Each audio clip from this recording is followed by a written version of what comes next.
Dragon tales, it's almost time for dragon tales. Come along and take my hand, let's all go to Dragonland. Hey y'all, welcome back to my channel, and I just saw that Urban Decay is adding yet another naked palette to their line, and this is the Wild West palette. And when I first saw what this palette was gonna look like, I thought, what in the fresh ColourPop Dream Street 2018 pop of teal hell is this? But the more I looked at the palette, it's actually not like terrible. I'm not mad at Urban Decay about this palette. It's expected that in a naked palette they're gonna do at least half neutral and then half whatever else they want to do with whatever theme.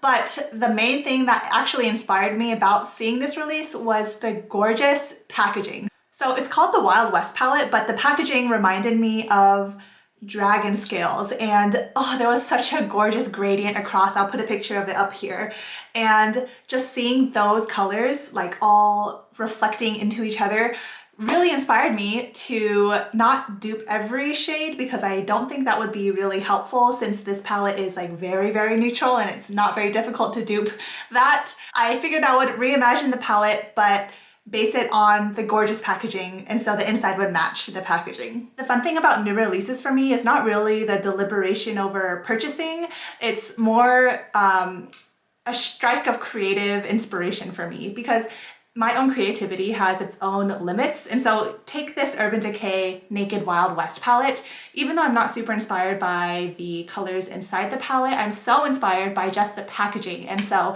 that is what kind of leads me to this process. And I was so inspired that I wanted to physically actualize my inspiration today. Instead of 12 pans, I only picked 9 shades for my little reimagined palette, and it is within my holographic kind of crocodile skin magnetic palette. This pan is like completely empty. The shadow's fallen out because my cat knocked it over. I actually just placed a JD Glow order like today, right before filming, to replace this shade. This is the shade Opal, but I'm gonna go into every single one of these shades individually and show you like live swatches and descriptions and why I picked it to fit into my dragon scale inspired palette today. So my inspiration was dragon scale. You could also consider maybe like rainbow fish kind of theming.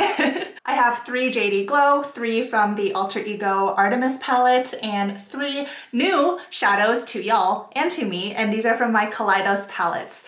So I can't wait to show you. Let's just go across the 3 rows. Before we start with the individual shades, here is what it looks like with all 9 of them together. And I'll also throw up a picture of the outer packaging of the new Urban Decay Naked Wild West palette. And hopefully you can see how direct the inspiration is straight from the packaging. All 9 of these shades are metallic. There was no room for mattes here because we're capturing the light and magic of dragons here, all right? So it has to be all metallic. The first 3 shades I have are JD Glow Sin, which is a sheer lavender with a green shift. Next I have Alter Ego Artemis Conquer, which is a deep metallic red. Oh, it's super thick and creamy, this Alter Ego metallic formula. And the third shade is Alter Ego Artemis Scent. And this is a gold with metallic flecks of copper. So I included JD Glow Sin just to have kind of a magical looking shade. And this red and gold I just pulled straight from the packaging. Other than showing y'all just what these shades look like, I don't know how much else I'm going to have to say. The next 3 shades I have are JD Glow Unexpected, Alter Ego Artemis Victory, and Kaleidos Lunar Lavender Moonroof. JD Glow Unexpected. Fave, y'all already know how much I love this shade. It's pretty much included in any time I want to talk about some kind of magical shade, but it's a silvery green gold with purple, green, teal, and gold effects. If I found a dragon scale in my bedroom, I would imagine that this is what it would look like. Next I have Alter Ego Artemis Victory, which is that metallic deep blue. And I chose Alter Ego over the ColourPop Dream Street, what is that, Mermaid Boy shade, because honestly, like the Alter Ego formula for metallics is so much richer and smoother and easier to use than the ColourPop one was when I was swatching them side by side at least. And this blue is pulling right from the center of the packaging where the K is. And next is the Kaleidos Lunar Lavender Moonroof shade. And this is a sapphire with lavender shift.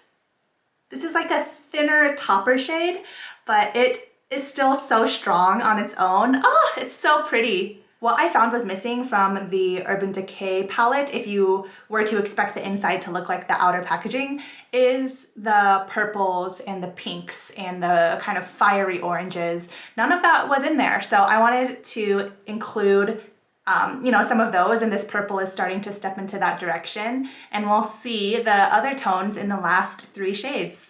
The last 3 shades I have are Jade Glow Opal, and then 2 of the shimmers from the Kaleidos VR Neon palette, and so this is the shade Easter Egg, and this is Hologram. To get this swatch of Opal, I'm just having to like pick up a little bit of the dust that's in the pan. How sad is that? So the last 3 swatches, I have Jade Glow Opal, which is a light soft pink with a blue-green shift. Ooh, very magical. It may look similar to Sin, which was the first shade I swatched, but once you swatch them side by side, they do look a lot different. Opal is a lot lighter and more kind of cool toned. Next is Easter Egg from the Kaleidos Neon palette, and this is a magenta with kind of purple or violet iridescence. Some of the scales on the packaging reflected hot pink, and there wasn't a single pink to be seen within the palette, and so here is mine. And then lastly is the shade Hologram, which is an electric orange with gold iridescence.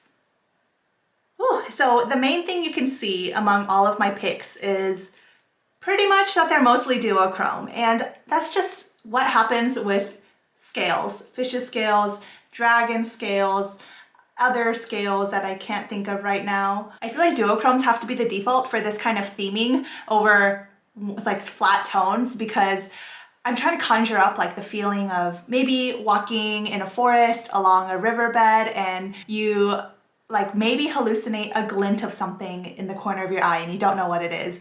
Maybe it's something magical. I know that I was swatching these kind of disjointed, but I'll put up a little video of more swatches all together on my arm in outside direct sunlight. And look at the way the light is just scattering and bouncing off of these eyeshadows. I just feel so inspired with this, and I did use these shades to create my eye look today. I didn't film it because I didn't exactly know where it was going, and it ended up taking a long time, but I used first this red on the inner corner, and then this purple all along the center of the lid, blended that into, and then on top of this blue, and then tapped towards the center is this hot pink. None of those colors may look very distinct on my eyes because I really did kind of blend and smush them together with the heat of my finger on my eyelids, but I really like how it came out. This is what I wanted to show you today for my show and tell. I hope you enjoyed, and I hope you also feel inspired to go into your collection, and if you're disappointed in a new release, just take that emotion and channel it into something that will fuel your creativity and satiate whatever dissatisfaction is left over from a new release, if you are feeling that. Again, I'm not saying I hate the Urban Decay palette. Like, there's no way Urban Decay would come out with something like this and call it a naked palette. So we're talking about completely different things here. For those of y'all who are maybe hoping or expecting me to dupe this shade by shade, I'm sorry to disappoint if that's what you really wanted, but I kind of liked going in this direction a bit better, at least for today, just because the new palette is pretty simple to dupe on your own. I don't really think that you would need my help for a video like that to be incredibly helpful. Let me know your thoughts on my eye look, the shadows, the swatches, the combination of colors, what you would have changed, like maybe throwing in a couple mattes.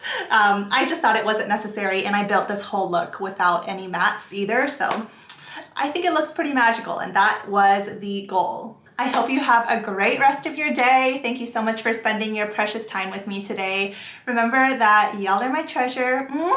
Find the beauty in every day, but most importantly, be kind to yourselves. I'll see you in my next video. Bye! I wish with all my heart to fly with dragons in a land apart. Okay, I'm done. I'm done with that.